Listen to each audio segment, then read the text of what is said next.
Hello दोस्तों, नमस्कार। जय हिंद, जय भारत, वंदे मातरम। स्वागत है एक बार पुनः आप सभी का उत्कर्ष के शानदार और लाजवाब इस लाइव सेशन में। कैसे हैं आप सभी? उम्मीद करता हूं बिल्कुल मस्त और स्वस्थ होंगे। समर्पण सीरीज 2.0। तो ध्यान रखें दोस्तों, आज का सेशन जो है स्टैटिक और पॉलिटी का बहुत ही शानदार और लाजवाब सेशन होने वाला है। तो हो जाओ तैयार। देखें, पहला क्वेश्चन आपके सामने आ रहा है। तो आज के सेशन का सभी एक बार जय हिंद लिख करके अपनी उपस्थिति दर्ज करो भाई। जितने भी मित्र हैं सभी से मेरा आग्रह रहेगा, बिल्कुल cut to cut non stop class चलेगी शानदार और लाजवाब तरीके से। एक एक क्वेश्चन आपके ऐसे जीडी के लिए बहुत इंपॉर्टेंट रहेगा। तो आप लोग जो है इस सेशन को अवश्य सही ढंग से एक एक क्वेश्चन को लाजवाब तरीके से सोल्व जो कर रहा हूं लिखोगे साथ में, है ना? वैसे तो आप ईमानदार हो, लिख रहे हो। नेक्स्ट पहला क्वेश्चन आ गया है, भारत एक गणतंत्र है, इसका मतलब क्या होता है? विधान रुका आप लोग। सभी मामलों में अंतिम अधिकार जनता के पास है। भारत में संसदीय शासन व्यवस्था है। भारत में वंशानुगत शासन नहीं है। वंशानुगत शासन नहीं है। भारत राज्यों का एक संघ है। तो बिल्कुल ध्यान रखो भाई आप लोग, भारत में कोई वंशानुगत शासन नहीं है। भारत राज्यों का संघ है। अपना अनुच्छेद 1 यही बात कहता है अपन को। आर्टिकल 1 क्या कहता है? भारत राज्यों का संघ है। भारत में संसदीय शासन व्यवस्था है। संसद आर्टिकल 79 में अपन को संसद का प्रावधान देखने को मिलता है। अंतिम शक्ति जो है जनता में निहित होती है। अपन पढ़ते हैं ना अब्राहम लिंकन की परिभाषा, जनता का जनता द्वारा जनता के लिए चुना गया प्रतिनिधित्व क्या कहलाता है? लोकतंत्र कहलाता है। और लोकतंत्र का कहां से लिया अपन ने? अमेरिका से। जान रखो आप लोग, अमेरिका से। तो यहां आपका राइट आंसर भाई बिल्कुल इजी क्वेश्चन है, वैसे कोई बड़ी समस्या वाली बात नहीं है। सी आपका यहां पर बिल्कुल करेक्ट आंसर हो गया है। अगला क्वेश्चन ये रहा, बताओ निम्नलिखित में से कौन सा राष्ट्रीय उद्यान मध्य प्रदेश में नहीं है? ध्यान रखो आप लोग, कौन सा?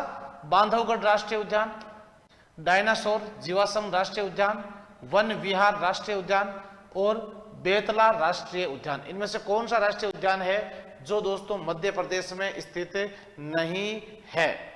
जल्दी से बताओ। देखे,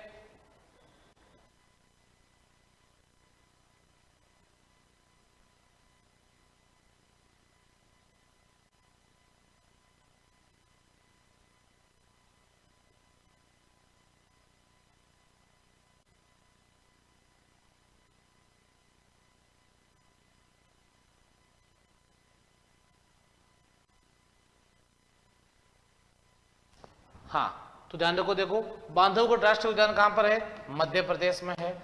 जबकि डायनासोर ये भी एमपी में है और वन विहार ये तो एमपी में है ही। तो यहाँ कौन सा नहीं है? बेतला राष्ट्रीय उद्यान, जो कहां पर है भाई? ये है झारखंड में भाई। ध्यान रखो आप लोग, कहां पर है? झारखंड में है। तो आपका यहाँ राइट आंसर। देखो, एक तो ये जैसे हो गया, एक मानस बहुत बार पूछा गया है। मानस राष्ट्रीय उद्यान कहां पर है? असम में है। एक असम का काजीरंगा तो बहुत ही बार पूछा गया है। काजीरंगा राष्ट्रीय उद्यान कहां पर है? असम का। किसके लिए प्रसिद्ध है? एक सींग वाला गेंडा, एक सींग वाला गेंडा के लिए प्रसिद्ध है ये काजीरंगा राष्ट्रीय उद्यान। मानस असम में। ध्यान रखो आप लोग। इसके अलावा जैसे अपन से पूछ सकते हैं कि ये एकमात्र 13वां राष्ट्रीय उद्यान कौन सा है? ध्यान रखो आप लोग, किस राज्य में है? तो मणिपुर में है। और मणिपुर में झील है लोकटक, उस में जिसे तैरती हुई झील कहा जाता है। लोकटक, तैरती हुई झील भाई। ध्यान रखो आप लोग। और राष्ट्रीय उद्यान क्या नाम है? केबुल लामजाओ राष्ट्रीय उद्यान। केबुल लामजाओ राष्ट्रीय उद्यान कहां पर है? मणिपुर में है भाई। अगला क्वेश्चन ये रहा, बताओ। देखे, नीति आयोग भारत के संविधान के किस अनुच्छेद के तहत संगठित किया गया है भाई? बताओ। नीति आयोग जो है उसका प्रावधान संविधान के किस आर्टिकल में अपन को देखने को मिलता है? मस्त क्वेश्चन है, ध्यान रखो आप लोग। अनुच्छेद 280, 282, 286।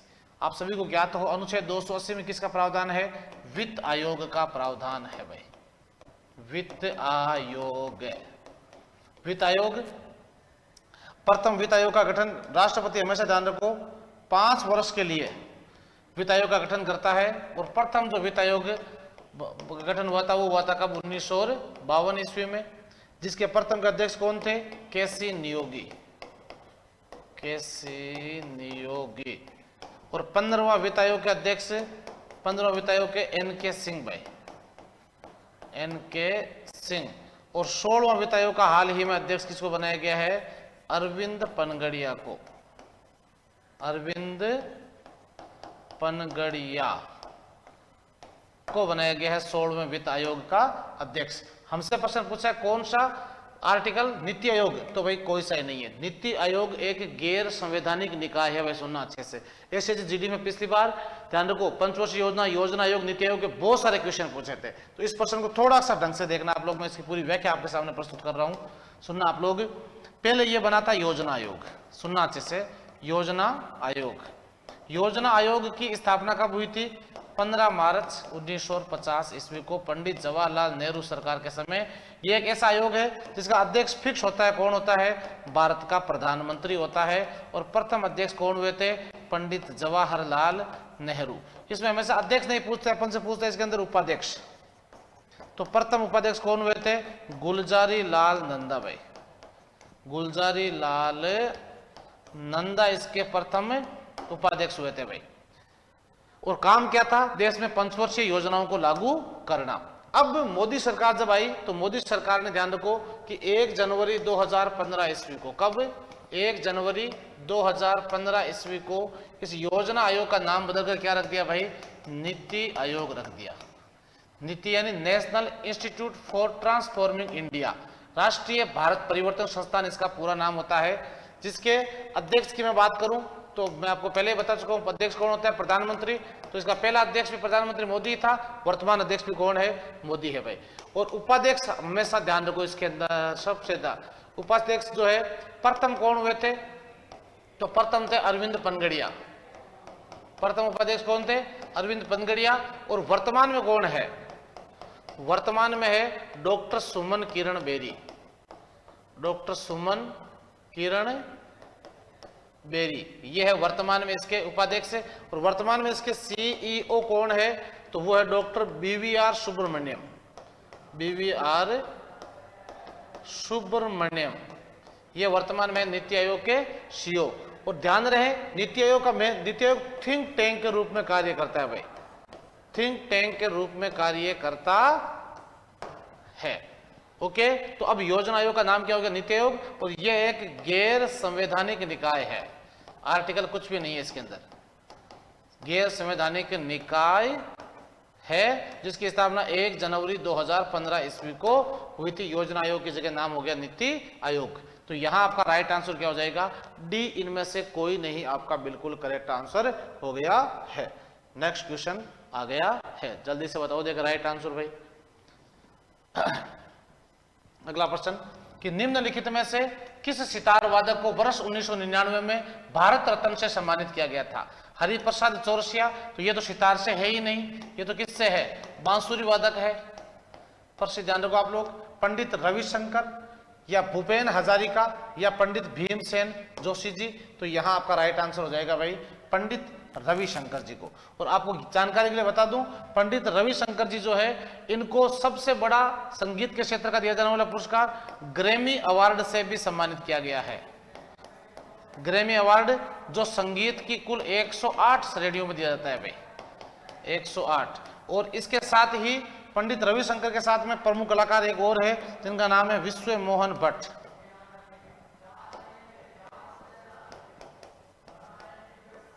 विश्व मोहन भट्ट, ये भी किसके हैं? प्रसिद्ध सितार वादक कलाकार हुए हैं। तो यहां आपका ध्यान रखना है भाई।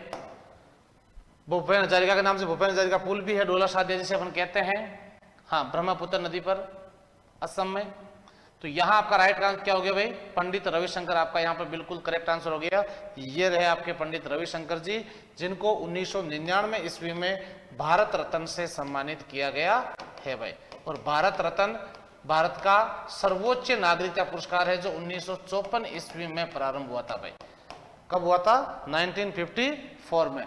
अब देखो सबसे इंपॉर्टेंट बात कि 2024 ईस्वी में मोदी सरकार ने किसे भारत रत्न से सम्मानित किया? 5 लोगों को।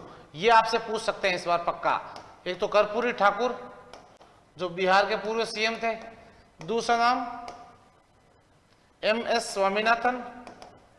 स्वामीनाथन जो अपने हरित क्रांति के जनक थे भारत में, और तीसरा नाम आता है पीवी नरसिम्हा राव, पीवी नरसिम्हा राव जो पूर्व पीएम थे भारत के।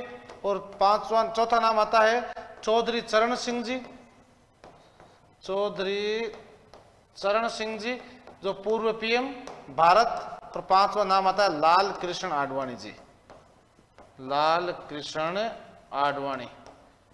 तो 5 लोगों को 2024 में भारत रत्न से सम्मानित किया गया है। ये रहे 5 लोग। कब? 2024 ईस्वी में। ये है आपके पंडित रविशंकर जी जो प्रसिद्ध सितार वादक प्रमुख कलाकार हुए हैं, जिन्हें सितार के क्षेत्र में सबसे बड़े कलाकारों के रूप में भी गिना जाता है। भाई ध्यान रखें आप लोग। कंप्लीट है? हाँ, सारे क्वेश्चन ध्यान रखो। क्वेश्चन केवल राइट क्लिक होना ही सही नहीं है, इसकी जो व्याख्या है ना वो पोस्टमार्टम पूरा, ये ज्यादा इंपॉर्टेंट रखेगा आपके लिए। नेक्स्ट क्वेश्चन आ गया है, ये रहा। बताओ देखें, भारत के संविधान के तहत निम्नलिखित में से कौन सा एक मौलिक अधिकार नहीं है? भाई, समानता का अधिकार, स्वतंत्रता का अधिकार, नागरिकता का अधिकार, शोषण के विरुद्ध अधिकार। आप सभी को ज्ञात हो, यह बात हो रही है किसकी? भाग 3 की। ध्यान रखोगे आप लोग। संविधान के भाग 3 कई बार मैं आपसे जिक्र कर चुका हूं कि जब अपना 12 से 35 अनुच्छेद, और कहां से लिए गए मौलिक अधिकार? अमेरिका से लिए गए हैं, जिन्हें संविधान का मैग्ना कार्टा भी कहा जाता है। जब अपना संविधान बना था, कब लागू हुआ था? 1950 में। तब अपने पास में 7 मौलिक अधिकार थे भाई। कितने थे? 7। लेकिन वर्तमान में कितने हैं? तो वर्तमान में है भाई 6। वर्तमान में कितने हैं? 6। नंबर 1 समानता का अधिकार। पहला कौन सा है? समानता का अधिकार। नंबर 2 स्वतंत्रता का अधिकार। नंबर 3 ये लिखा हुआ शोषण के विरुद्ध अधिकार भाई। और नंबर 4 ध्यान रखो, धार्मिक स्वतंत्रता का अधिकार। नंबर 5 शिक्षा और संस्कृति का अधिकार। और नंबर 6 संवैधानिक उपचारों का अधिकार।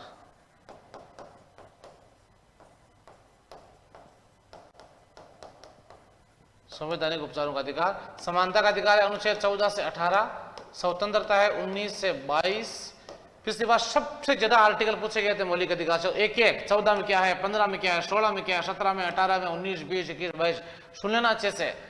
और शोषण के विरुद्ध अधिकार अनुच्छेद 23 से 24, अनुच्छेद 25 से 28, शिक्षा अनुच्छेद 29 से 30 और अनुच्छेद 32।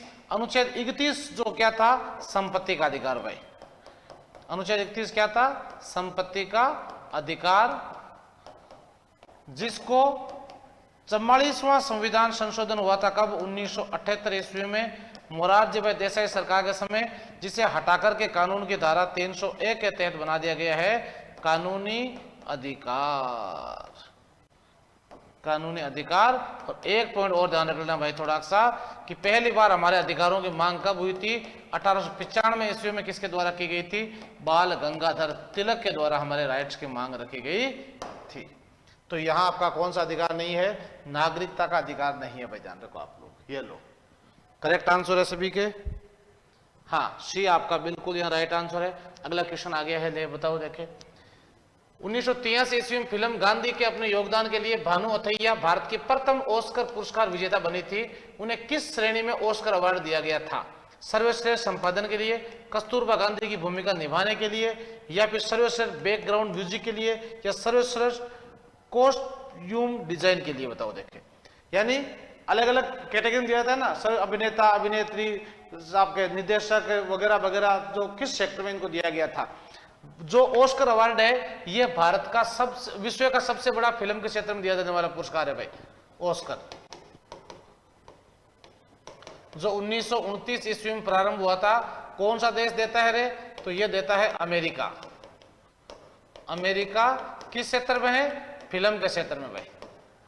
और ये फिल्म के क्षेत्र में दिया जाने वाला विश्व का सबसे बड़ा पुरस्कार भारत में कौन सा है? तो भारत में सबसे बड़ा पुरस्कार है दादा साहब फाल्के पुरस्कार, दादा साहब फाल्के अवार्ड। ठीक है। और ये दिया गया था सर्वश्रेष्ठ डिजाइन के लिए दिया गया था विधान को आप लोग। किसको? भानु अथैया प्रथम है जिन्हें ये अवार्ड मिला है विधान को आप लोग, भानु अथैया को। हाँ ठीक है। तो दादा साहब फाल्के जिन्हें भारत में बॉलीवुड का जनक भी कहा जाता है भाई, जिन्हें क्या बोलते हैं? भारत में बॉलीवुड का जनक, बॉलीवुड जनक।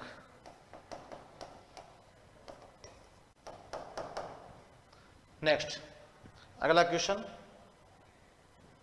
ये आ गया भाई, बता दो जल्दी से। देखिए राइट आंसर आपका क्या होता है? भारत के उपराष्ट्रपति बनने से पहले डॉक्टर सर्वपल्ली राधाकृष्णन के द्वारा धारित पद क्या था? यानी जब भारत के जब ये उपराष्ट्रपति बने, भारत के पहले उपराष्ट्रपति हुए थे कौन? डॉक्टर सर्वपल्ली राधाकृष्णन। इससे पहले इनके पास क्या पद था? ये यूएसए में राजदूत थे, या यूजीसी का अध्यक्ष थे, या योजना आयोग के अध्यक्ष थे, या सोवियत संघ के राजदूत थे। तो सोवियत संघ यानी जिसे अपन आज बोलते हैं रूस के ये राजदूत है भाई। कौन? डॉक्टर सर्वपल्ली राधाकृष्णन जी अपने, डॉक्टर एस राधा कृष्णन। आपको जानकारी हो ये भारत के पहले उपराष्ट्रपति हुए थे भाई, प्रथम उपराष्ट्रपति। और इनका जो कार्यकाल रहा था वो रहा था 1950 से 1962 ईस्वी तक। 1950 से 1962 ईस्वी तक सबसे लंबे कार्यकाल के रूप में जाना जाता है इनको। और उपराष्ट्रपति सर्वपल्ली राधाकृष्णन जी का जो जन्म दिवस है वो बनाते हैं अपन 5 सितंबर को भाई। 5 सितंबर को अपन राष्ट्रीय शिक्षक दिवस के रूप में भाई। देखो अगर आपसे ये पूछे कि शिक्षक दिवस कब मनाते हैं तो 5 सितंबर को, लेकिन अगर आपसे पूछे कि शिक्षा दिवस कब मनाते हैं बताओ, तब आपका उत्तर जाएगा 11 नवंबर, मौलाना अबुल कलाम आजाद की जयंती, जो भारत के पहले शिक्षा मंत्री हुए थे। शिक्षक दिवस और शिक्षा दिवस दोनों अलग अलग। और राधाकृष्णन जी के द्वारा लिखी गई अपनी पुस्तक कौन सी है? फिलोसफी ऑफ इंडिया, तो स्वामी विवेकानंद जी की, और इंडियन फिलोसफी, इंडियन फिलोसफी ये इनके द्वारा। और ये भारत के सेकंड राष्ट्रपति हुए थे वेदांत को आप लोग। 1962 से लेकर 1967 ईस्वी तक ये राष्ट्रपति के रूप में कार्य किया था। और जो उपराष्ट्रपति होता है वो राज्यसभा का पदेन सभापति। अगर आपसे ये पूछे कि राज्यसभा के प्रथम सभापति कौन थे तो डॉक्टर सर्वपल्ली राधाकृष्णन थे। और भारत रत्न से सम्मानित प्रथम कौन थे 1954 में, तो वो भी डॉक्टर सर्वपल्ली राधाकृष्णन थे भाई, जिन्हें भारत रत्न पुरस्कार से सम्मानित किया गया था 1954 ईस्वी में। और इससे पहले ये सोवियत संघ के यानी रूस के राजदूत के रूप में भी इन्होंने कार्य किया है। बताओ कोई समस्या है तो अच्छे से सोल्व करना है। एक एक क्वेश्चन को आने दो, अगले क्वेश्चन का उत्तर बताओ। देखे राइट आंसर आपका क्या होता है भाई?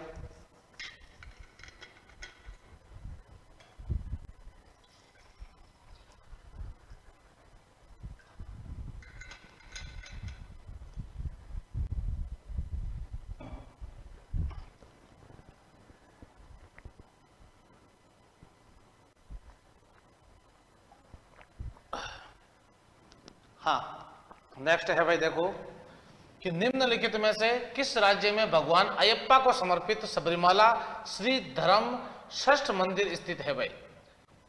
महाराष्ट्र में है, कर्नाटक में है, मणिपुर में है, या केरल में है? तो सबरीमाला मंदिर है भाई केरल में। सबरीमाला मंदिर कहाँ है? तो ये केरल में है, आप सभी को पता हो, जहां पर अयप्पा स्वामी की पूजा की जाती है। किसकी पूजा करते हैं? अयप्पा स्वामी की पूजा की जाती है। और सबरीमाला मंदिर का एक नियम भी है कि यहाँ 10 से 50 वर्ष की आयु की जो महिलाएं होती है उन महिलाओं का यहाँ पर प्रवेश वर्जित होता है भाई, महिलाएं प्रवेश नहीं करती है, ऐसी मान्यता है इस मंदिर की। जैसे गुवाहाटी असम में कामाख्या माता के मंदिर में पुरुष प्रवेश नहीं करते हैं। जो कामाख्या माता का मंदिर है, शक्तिपीठ है, माता मंदिर गुवाहाटी असम, यहां पर ऐसी मान्यता है कि पुरुष मंदिर में प्रवेश नहीं करते हैं। और कामाख्या माता के मंदिर में सबसे बड़ा एक मेला बढ़ता है अंबुबाची मेला, अंबुबाची मेला, जो बहुत ही मोस्ट और बहुत ही इंपॉर्टेंट है। तो केरल आपका यहां पर बिल्कुल करेक्ट आंसर हो गया है भाई, ध्यान रखो आप लोग, ठीक है।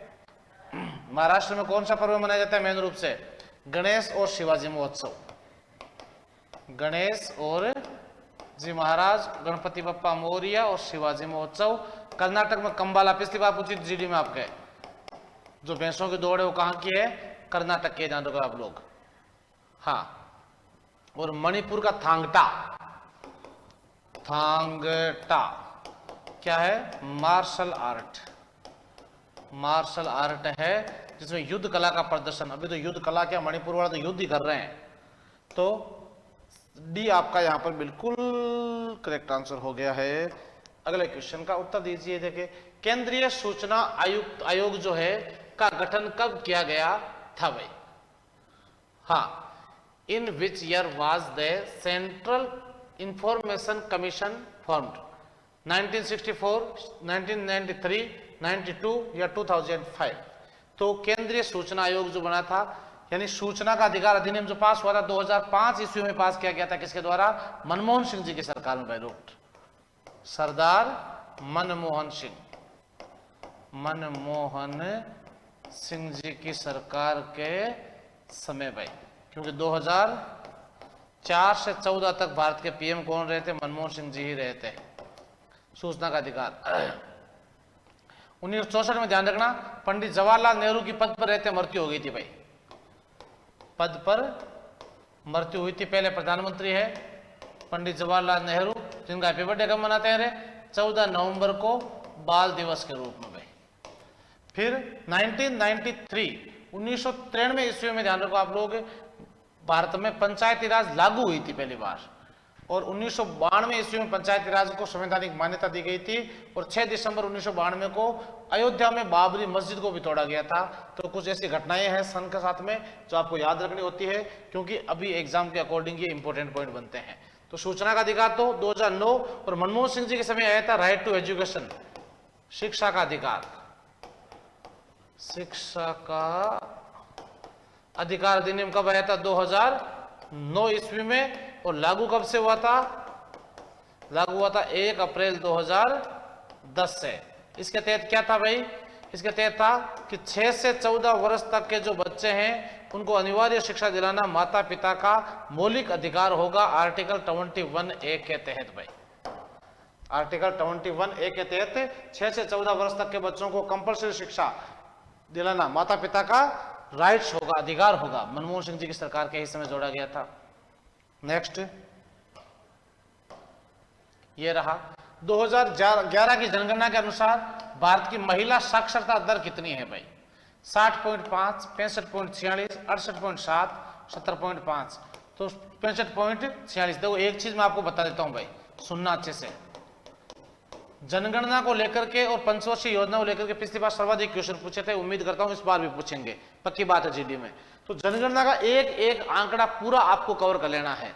एक दिन पूरी क्लास लेकर के आऊंगा जिसमें जनगणना, और एक दिन की क्लास में पंचवर्षीय योजना ही पढ़ाऊंगा। ध्यान रखें, आपको एग्जाम से पहले आपको पक्का पढ़ा दूंगा, ये वादा रहा मेरा आपसे। लेकिन फिर भी आप अपने स्तर पर भी थोड़ा बहुत इसको तैयार कीजिएगा। जनगणना की जब बात आती है तो पहला पॉइंट तो ये आता है कि प्रथम जनगणना भारत के इतिहास में किसने करवाई थी? तो वो करवाई थी चंद्रगुप्त मौर्य ने प्राचीन काल में। फिर आज की जनगणना की बात करूं पहली बार तो 1872 ईस्वी में किसने करवाई थी? लॉर्ड मेयो ने करवाई थी भाई, लॉर्ड मेयो के द्वारा। और फिर विधिवत जनगणना कब हुई थी? तो 1881 ईस्वी में लॉर्ड रिपन के समय, लॉर्ड रिपन के समय विधिवत जनगणना, विधिवत जनगणना पहली बार करवाई गई थी। कब? 1881 ईस्वी में। आगे बात समझ में। और इसके बाद आपको ध्यान रखना है नेक्स्ट पॉइंट, तो जनगणना को लेकर के पुरुष साक्षरता दर कितनी है, महिला कितनी है, लिंगानुपात कितना है, जनसंख्या घनत्व कितना है, जनगणना को लेकर के 2011 जनगणना के आंकड़े क्या क्या रहे हैं, क्योंकि अब नई जनगणना के आंकड़े आने के पूरे चांसेस है।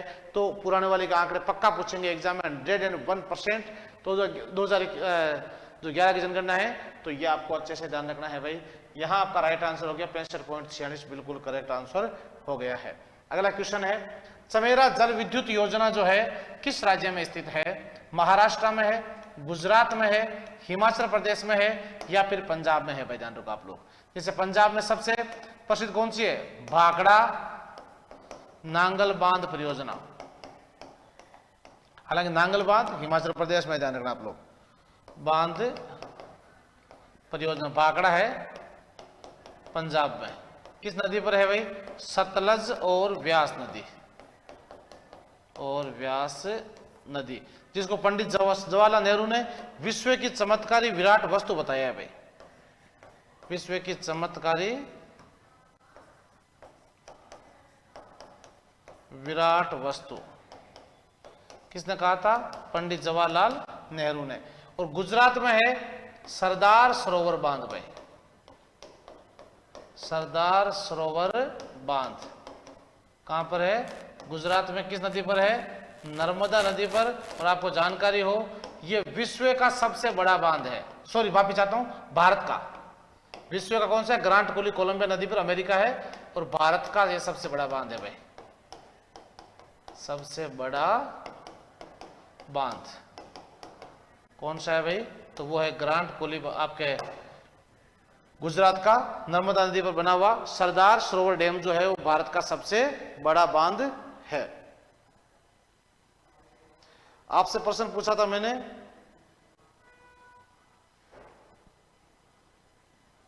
कि चमेरा जल विद्युत परियोजना किसमें है? तो ये है भाई हिमाचल प्रदेश में। और हिमाचल प्रदेश जिसकी राजधानी है भाई शिमला। और यहीं पर है रोहतांग दर्रा, जहां पर बनी हुई है अटल टनल। अटल टनल सड़क सुरंग 9.02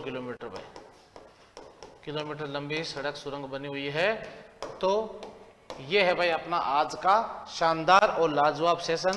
जो आपको कैसा लगा तो आप लोग कमेंट करके अपनी राय अवश्य दीजिएगा। मिलते हैं दोस्तों नेक्स्ट क्लास में, तब तक सभी स्वस्थ रहें, मस्त रहें, मजे में रहें। जय हिंद, जय भारत, वंदे मातरम।